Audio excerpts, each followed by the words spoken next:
Lorsque Jésus prêchait ici-bas, il insistait plus que tout autre sur un sujet, l'évangile ou la bonne nouvelle du royaume de Dieu. Les apôtres l'enseignèrent après sa mort et sa résurrection. Et il nous est dit dans Matthieu 24, verset 14, que même à la toute fin des temps, cette bonne nouvelle du royaume sera prêchée dans le monde entier. Le royaume de Dieu est vraiment l'un des concepts centraux de toute la Bible. Qu'est-ce que le royaume de Dieu? On peut répondre à cette question en abordant deux aspects principaux. Nous allons les passer en revue dans cette vidéo. Donc, aspect numéro 1, le royaume de Dieu est le gouvernement que Jésus-Christ établira lorsqu'il reviendra ici-bas.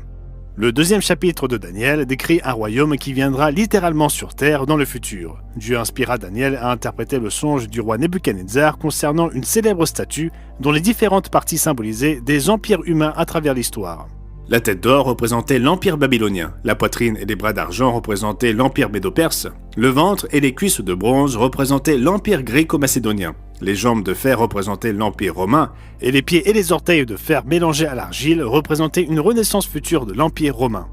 Après avoir décrit ces empires, le verset 44 dit « Dans le temps de ces rois, le Dieu des cieux suscitera un royaume qui ne sera jamais détruit, et qui ne passera point sous la domination d'un autre peuple. Il brisera et détruira tous ces royaumes-là, et lui-même subsistera éternellement. » Ce verset décrit comment le royaume de Dieu remplacera tous les royaumes humains et durera éternellement. Et comme tout gouvernement, le royaume de Dieu se composera de 4 éléments principaux: un roi, un territoire, des lois et des sujets. La Bible nous montre comment chacun de ces éléments se concrétisera. Donc élément numéro 1, le roi sera Jésus-Christ.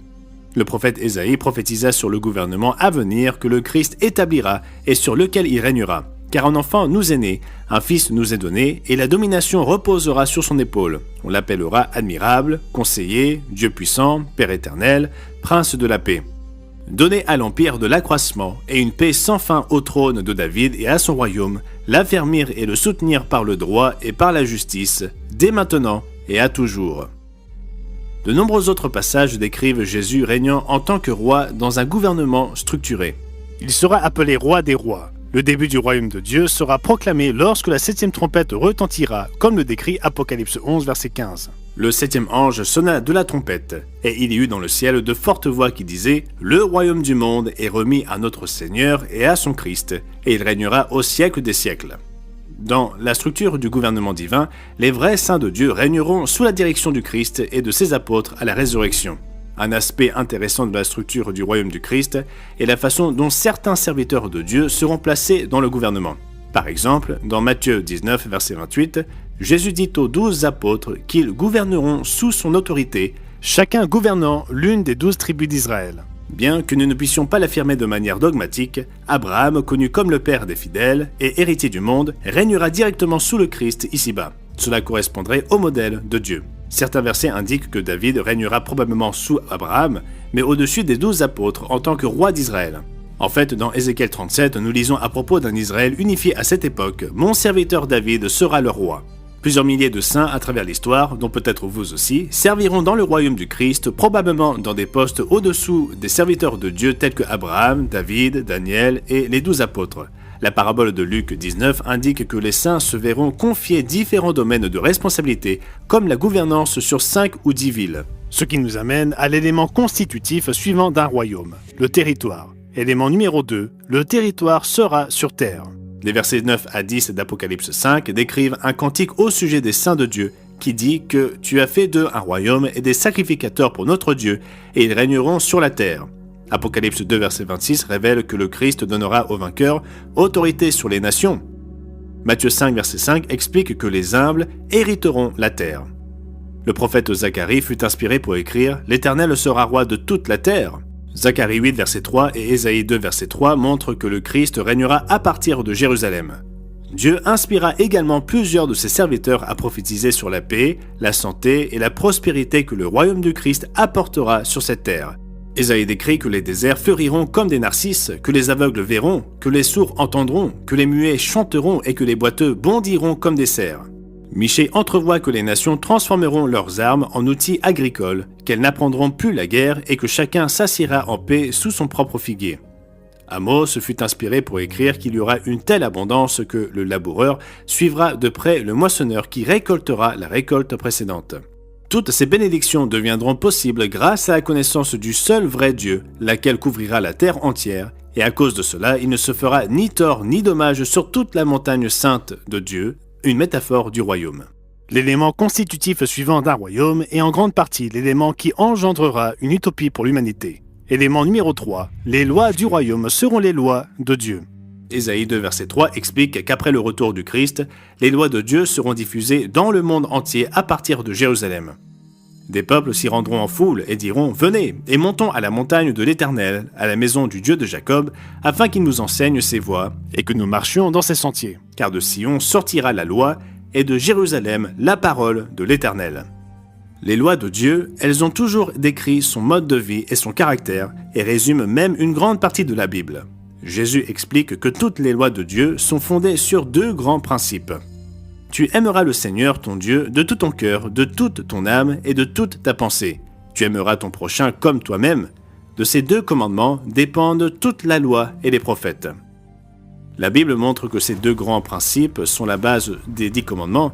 Les 4 premiers nous montrent comment aimer Dieu et les 6 derniers nous montrent comment aimer son prochain. Remarquez les paroles de Jésus dans Matthieu 19, versets 17 à 19. « Pourquoi m'interroges-tu sur ce qui est bon? Un seul est le bon. Si tu veux entrer dans la vie, observe les commandements. » Le jeune homme à qui il s'adressait lui demanda alors « Lesquels ?»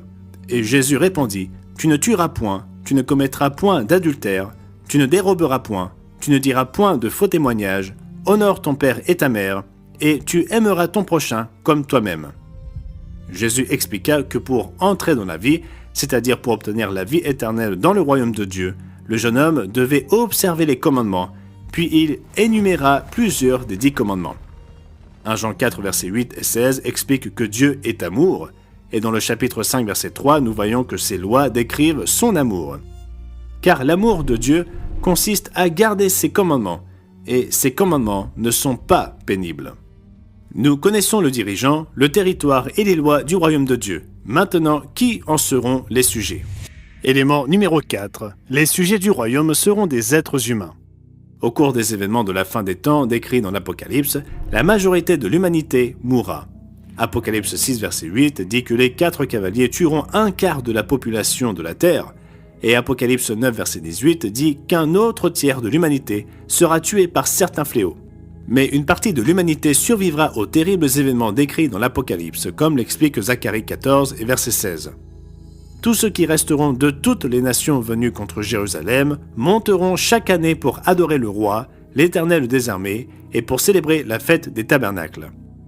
Ce verset révèle qu'il restera parmi les nations des survivants des événements de la fin des temps, et qu'ils monteront à Jérusalem pour célébrer la fête des tabernacles.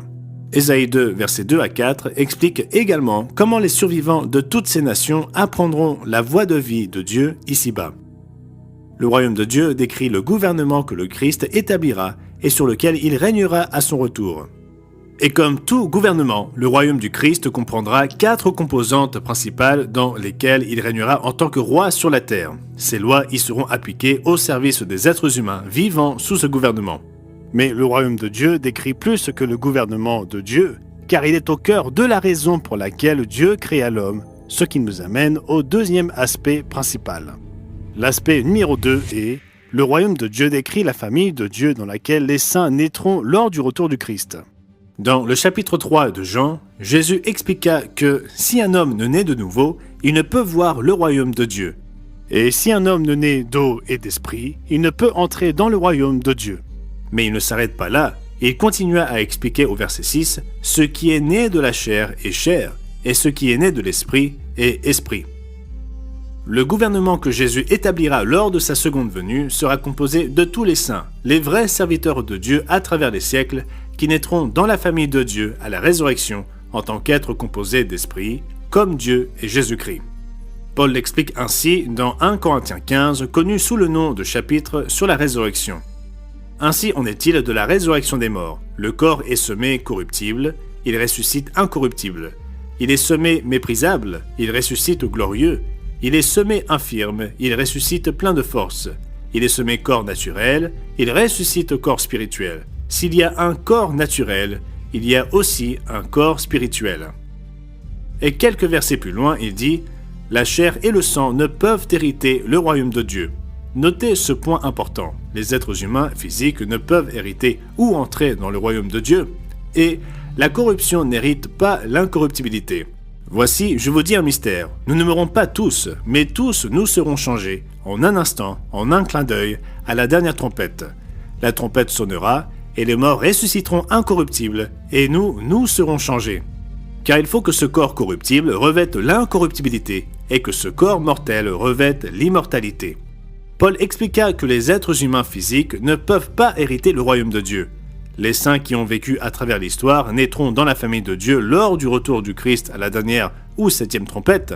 Les saints qui seront morts ressusciteront lors de la première résurrection. Quant aux saints qui seront encore en vie à ce moment-là, ils seront transformés et s'élèveront pour rencontrer le Christ dans les airs. Quel est le lien avec le premier aspect dont nous avons parlé? Le gouvernement que le Christ établira sera composé de ces saints. En tant que membres à part entière de la famille de Dieu, ils régneront sous Jésus-Christ au sein de la structure de gouvernement mentionnée précédemment. Dans un premier temps, le règne du Christ sur la terre se déroulera sur 1000 ans, alors que lui et ses saints régneront sur les nations de la terre, toujours composées des survivants physiques.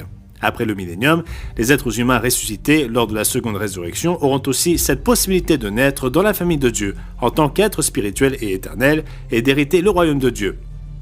C'est l'accomplissement ultime de l'évangile que Jésus-Christ a prêché, à savoir que les êtres humains peuvent à nouveau naître dans la famille de Dieu en tant qu'enfants à part entière de Dieu, composés d'esprit et détenant l'immortalité. En résumé, le royaume de Dieu est l'ultime espérance pour chaque être humain ayant jamais vécu. Il apportera tout ce que chaque génération a espéré et recherché au fil des siècles, la paix, la santé et la prospérité.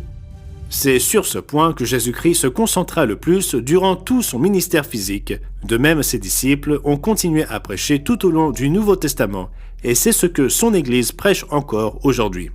Et c'est l'accomplissement de la raison pour laquelle Dieu créa l'humanité, naître dans le royaume et la famille de Dieu. Ainsi, après avoir exploré un petit aperçu de la magnificence du royaume de Dieu, nous comprenons mieux pourquoi Jésus enseigna à ses disciples à prier souvent « Que ton règne vienne ». Pour avoir une explication approfondie de l'évangile que Jésus prêcha, regardez notre prochaine vidéo, vous serez heureux de l'avoir fait. Et si vous avez aimé cette vidéo, abonnez-vous à notre chaîne.